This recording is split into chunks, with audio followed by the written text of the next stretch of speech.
Hello and welcome to High Definition here on i24NEWS. I'm Michelle Devone.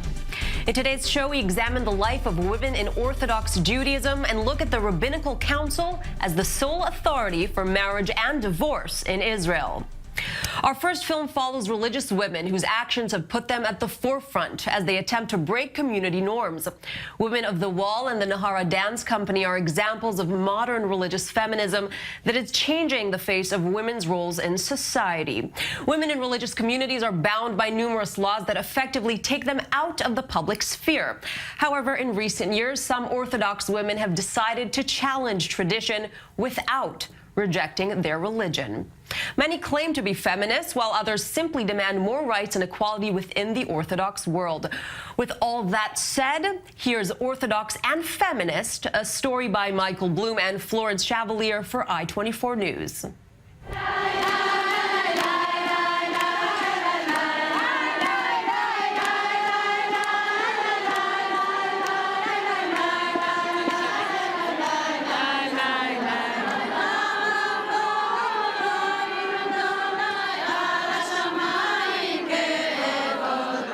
For 25 years, these women gather once a month in Jerusalem to pray at the Kotel, the Western Wall, the most sacred site for Judaism. A collective prayer is said on the first day of each month of the Hebrew calendar, traditionally a day of celebration for women. This morning, a few hundred of them have arrived from different parts of the Jewish community. The women of the Wall sing in public, pray out loud. Some wear talit or prayer shawls, and others wear kippah and tefillin, ritual objects traditionally reserved for men.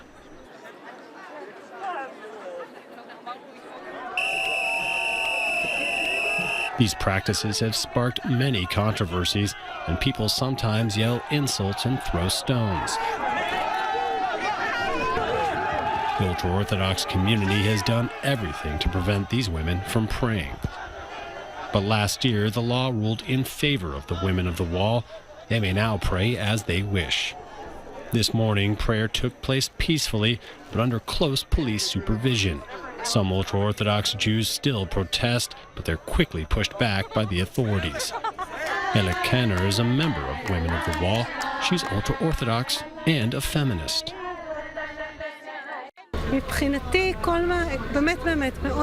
From my point of view, the collective women prayer is extremely important. It is really powerful. People sometimes don't understand how powerful this prayer can be.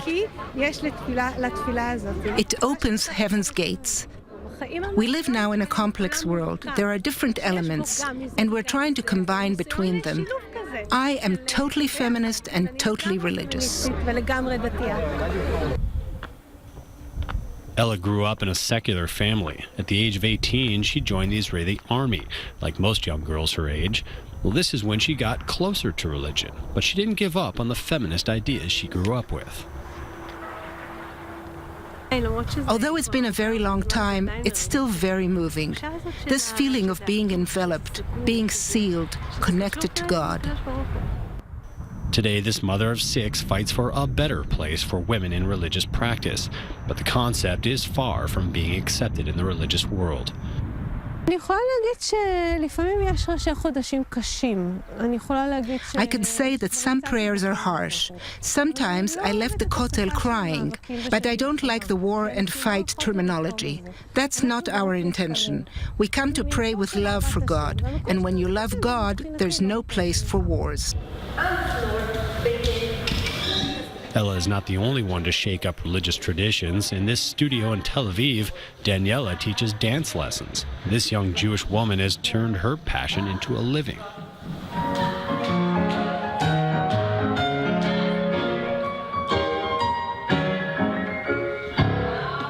Daniela teaches both men and women, breaking a major taboo.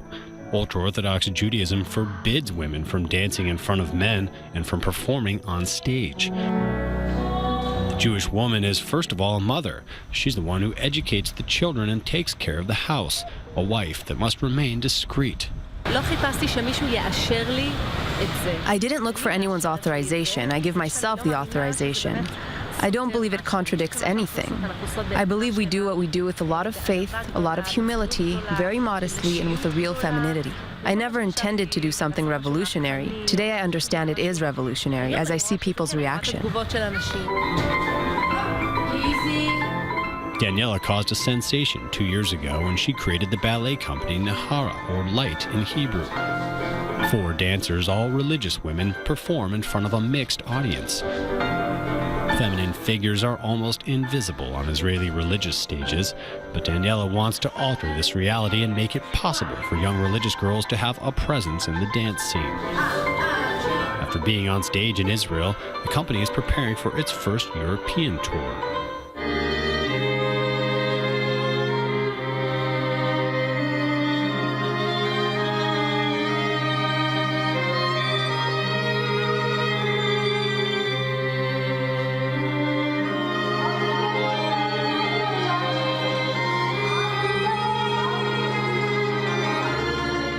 Daniela approves every dance movement. Nonetheless, she's set a decent dress code for her students. There's nothing provocative, nothing defiantly sensual or anything like that. There are beautiful women, excellent dancers. I'm not trying to hide anything about them. Regarding the clothing, we're trying to make our way through. On one side, it should not hide. On the other side, it should protect our body's dignity.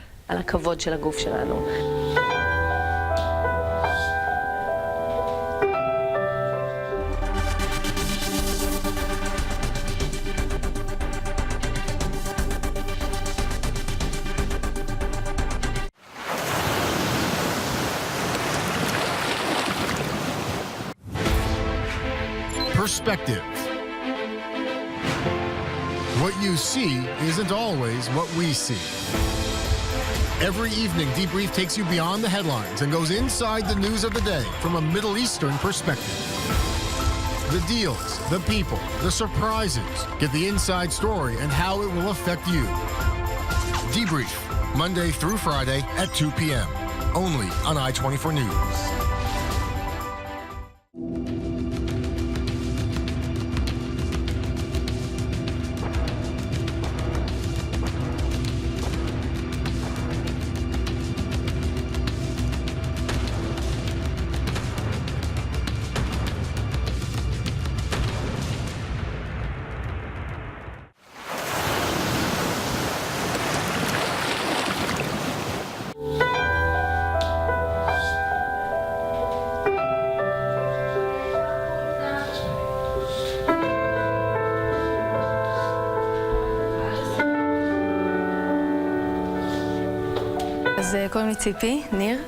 My name is Tzipi Nir. I'm 30 years old. I started to dance at the age of 23, which is considered as quite late. Now that I'm dancing, I feel like my fate isn't affected, but I must keep vigilant. I took the decision to do something I haven't done before, performing in front of a mixed audience, for the sake of my art and to serve God. I felt that if I didn't do it, I would suffocate. I wouldn't call it feminism. Things change through time. Some things are sacred and therefore shouldn't change. That's the way it is and always will be. Equality doesn't matter here. But it is true that women are not completely integrated. If there's any woman who's trying to make mentalities evolve, it's her, Hannah Kehat. She founded Kolech, Your Voice, 15 years ago, the first Israeli religious feminist association. Tonight, she takes part in a debate about feminism and religion. Hannah defends women's rights in general. She fights to grant them a more active part in the religious world. The woman wants the same. She was also created in the image of God. She also wants to get closer to the holiness. She also wants to accede to things that were prevented from. She doesn't have to, but if that's what she wants, she has the right. But there are objections. Hannah's declarations are shocking. Her revolutionary speech is criticized. The public can't reconcile feminism and ultra-orthodoxy. I don't claim that women belong to the kitchen. I'm just asking for women to be women, to fulfill their divine obligations in accordance with the Jewish law. They're more than welcome to develop their capacities, as far as the law allows it, without deviating from the religious precepts. I think this group, which defines itself as feminist, is extremely marginal in the religious society. They are insignificant. The majority of religious Zionist movements don't take them seriously. They make a lot of noise, but numerically speaking, they're irrelevant. They don't represent any threat. Raised in an ultra-Orthodox family, Hannah Kehat eventually left her original environment. Now she's the icon of religious feminism, and her speech is quite a challenge to the establishment. For the sake of justice and equality, which are fundamental Jewish values, we must give up on custom. We must give up on maternal traditions that are not part of the Jewish law. Today, my grandmother's lifestyle is irrelevant. My grandmother didn't go either to the university, and she didn't work. Times have changed. It's an absolute necessity today for Judaism to adapt itself to these values, which, to me, are tikkun olam, repairing the world. They emancipate us from this immoral system. The patriarchal system is immoral. This is my bed. Everyone has her own space. Everyone can customize it however she wants, with her pictures, her stuff. Sarah Vanish represents a new generation of young religious girls. At age 17, she lives and studies in Jerusalem. In this Institute for Girls, which houses 200 students, they study the Bible and Judaism all day long, and the Talmud as well, scriptures that are traditionally not taught to women. It may seem original because in the past years, in the past generations, women didn't study. But 200 years ago, women weren't allowed either to become physicians or lawyers. Now it seems obvious there are female doctors, female lawyers, businesswomen. Women don't stay at home anymore taking care of the children. Although we must admit that it's a really important role. But they can do different things. They can go out of their home. They can blossom intellectually speaking. After 1 year of study, Sarah, together with all of her classmates, will join the army for 2 years. A surprising choice, since in Israel, religious girls are not required to serve. It's even forbidden by most rabbis, but this institute encourages its students to enroll. For the school's principal, it's a religious duty to take part in the country's defense, even for girls.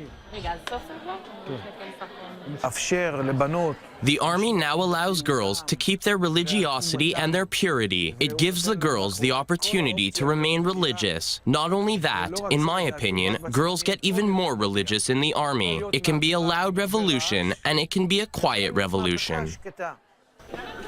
It's a revolution this institute is proud of.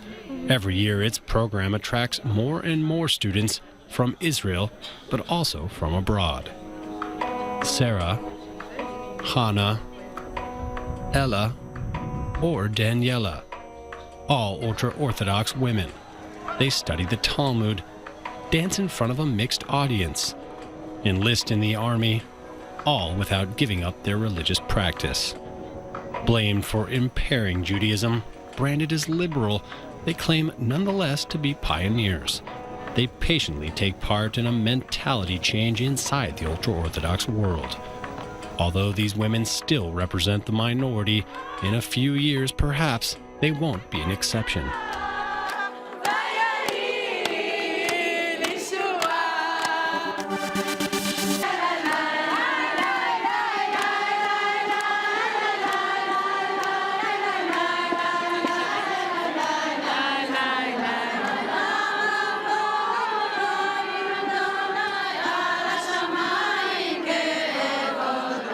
For 25 years, these women gather once a month in Jerusalem to pray at the Kotel, the Western Wall, the most sacred site for Judaism.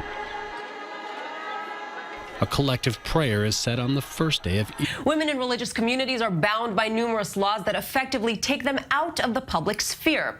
However, in recent years, some Orthodox women have decided to challenge tradition without rejecting their religion. Many claim to be feminists, while others simply demand more rights and equality within the Orthodox world.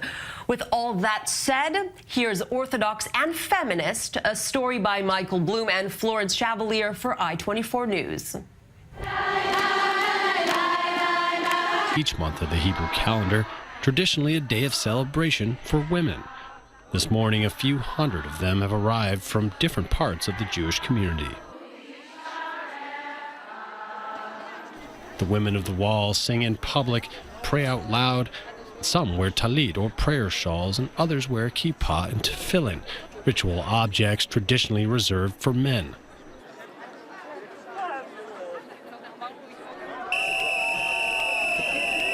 These practices have sparked many controversies, and people sometimes yell insults and throw stones. The ultra-Orthodox community has done everything to prevent these women from praying. But last year, the law ruled in favor of the women of the wall.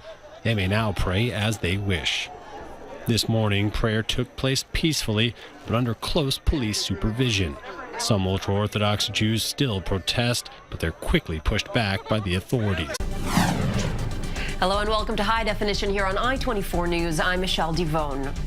In today's show, we examine the life of women in Orthodox Judaism and look at the Rabbinical Council as the sole authority for marriage and divorce in Israel. Our first film follows religious women whose actions have put them at the forefront as they attempt to break community norms. Women of the Wall and the Nehara Dance Company are examples of modern religious feminism that is changing the face of women's roles in society.